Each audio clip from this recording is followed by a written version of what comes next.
परिवर्तन संसार का नियम है। समय के साथ संसार में हर चीज़ परिवर्तन के नियम का पालन करती है। सत्य कभी दावा नहीं करता कि मैं सत्य हूँ, लेकिन झूठ हमेशा दावा करता है कि सिर्फ मैं ही सत्य हूँ।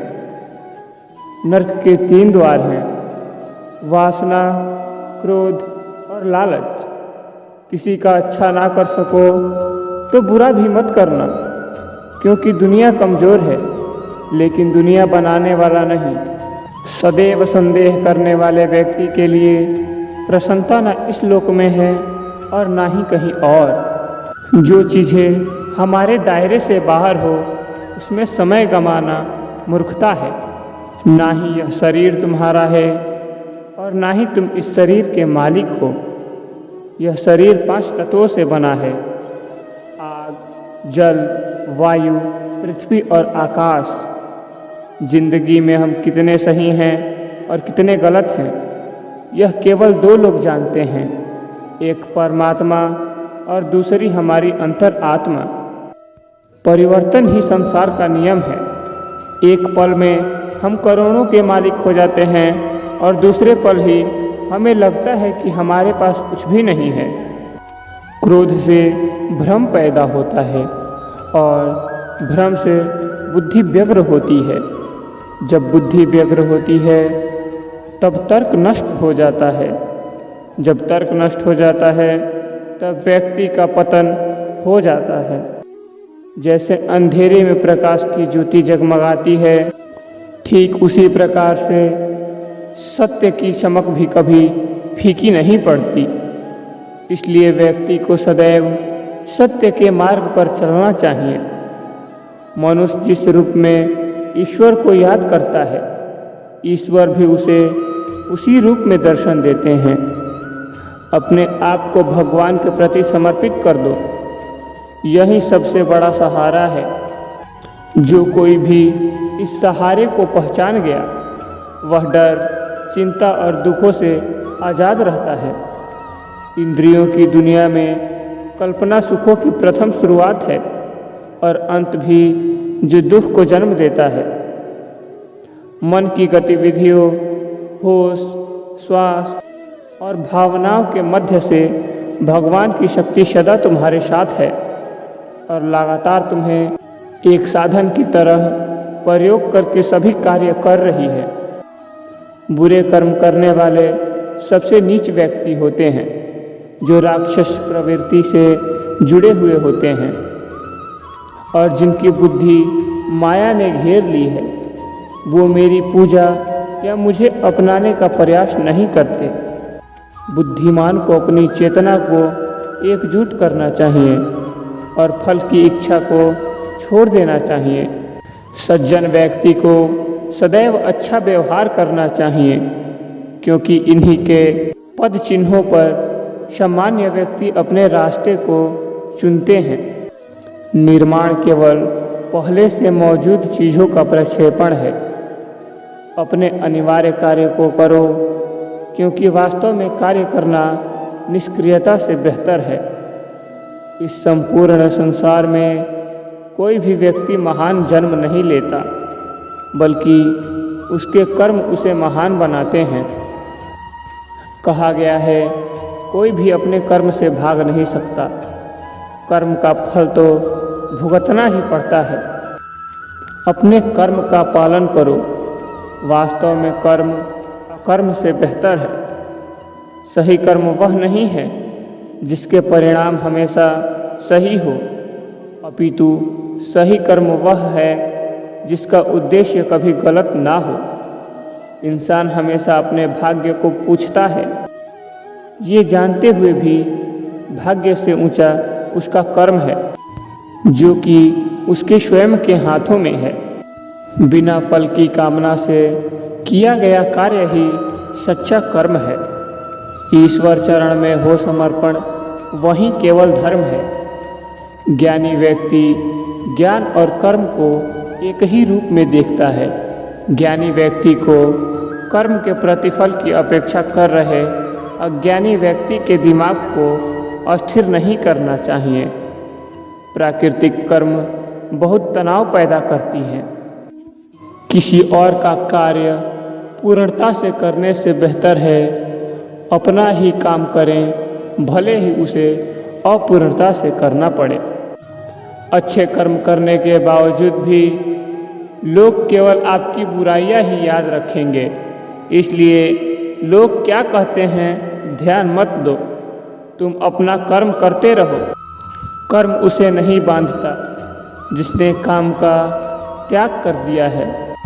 जन्म लेने वाले के लिए मृत्यु उतनी ही निश्चित है जितना कि मृत्यु होने वाले के लिए जन्म लेना।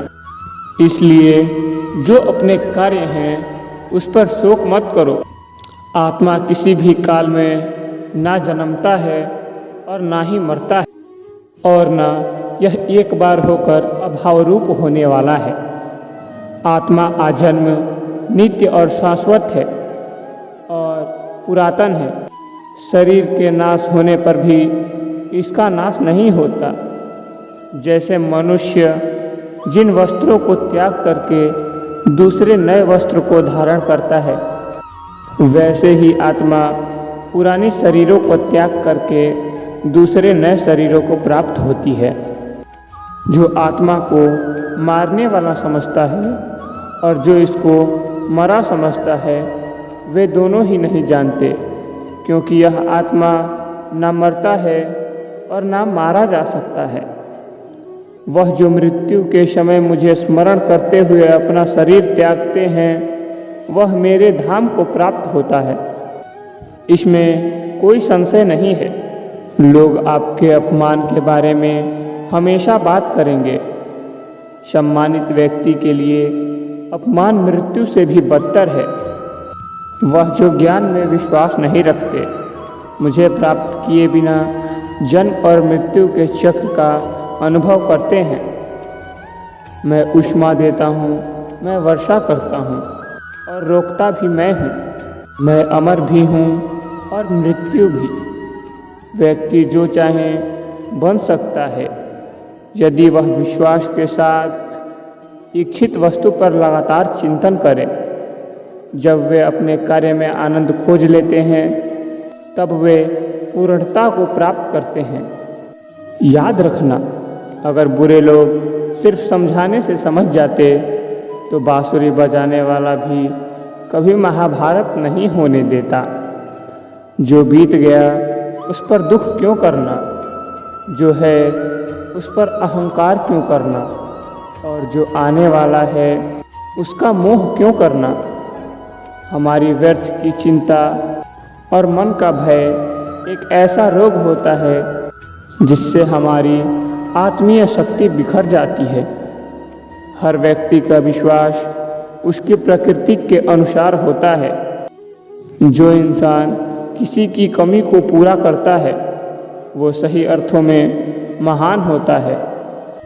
जो हुआ वह अच्छे के लिए हुआ, और जो हो रहा है वह भी अच्छे के लिए हो रहा है, और आगे जो होगा वह भी अच्छे के लिए होगा। हे पार्थ, मैंने और तुमने अपने कर्मों को निभाने के लिए धरती पर कई अवतार लिए हैं, लेकिन मुझे याद है और तुम्हें नहीं। मेरे लिए ना कोई घृणित है और ना ही कोई प्रिय है, किंतु जो व्यक्ति भक्ति के साथ मेरी पूजा करते हैं वह मेरे साथ हैं और मैं भी उनके साथ हूँ। मनुष्य अपने हृदय से जो दान करता है वो अपने हाथों से नहीं कर सकता, और मौन रहकर जो कुछ भी कहा जा सकता है वह शब्दों से नहीं कहा जा सकता। प्रत्येक बुद्धिमान व्यक्ति को क्रोध और लोभ त्याग देना चाहिए, क्योंकि इससे आत्मा का पतन होता है। मैं उन्हें ज्ञान देता हूँ जो सदा मुझसे जुड़े रहते हैं और जो मुझसे प्रेम करते हैं। मैं सभी प्राणियों को समान रूप से देखता हूँ, ना कोई मुझे कम प्रिय है और ना कोई मुझे अधिक प्रिय है। लेकिन जो मेरी प्रेम पूर्वक आराधना करते हैं वो मेरे भीतर रहते हैं और मैं उनके जीवन में आता हूँ। सब धर्म का त्याग करके तुम सिर्फ मेरी शरण में आओ, मैं तुम्हें समस्त पापों से मुक्त कर दूंगा। तुम शोक मत करो। प्रभुत्व व्यक्ति ईश्वर के सिवाय किसी और पर निर्भर नहीं करता। मेरी कृपा से कोई सभी कर्तव्यों का निर्वाह करते हुए भी बस मेरी शरण में आकर अनंत अविनाशी निवास को प्राप्त करता है। हे अर्जुन, केवल भाग्यशाली योद्धा को ही ऐसा युद्ध लड़ने का अवसर मिलता है जो स्वर्ग के द्वार के समान है। भगवान प्रत्येक वस्तुओं में है और उसके ऊपर भी मुक्ति का मुख्य द्वार केवल भागवत भक्ति है, जिसे सभी को स्वीकार करना चाहिए। ईश्वर ने हमें जो कुछ भी दिया है वही हमारे लिए पर्याप्त है और यही एक अटल सत्य भी है।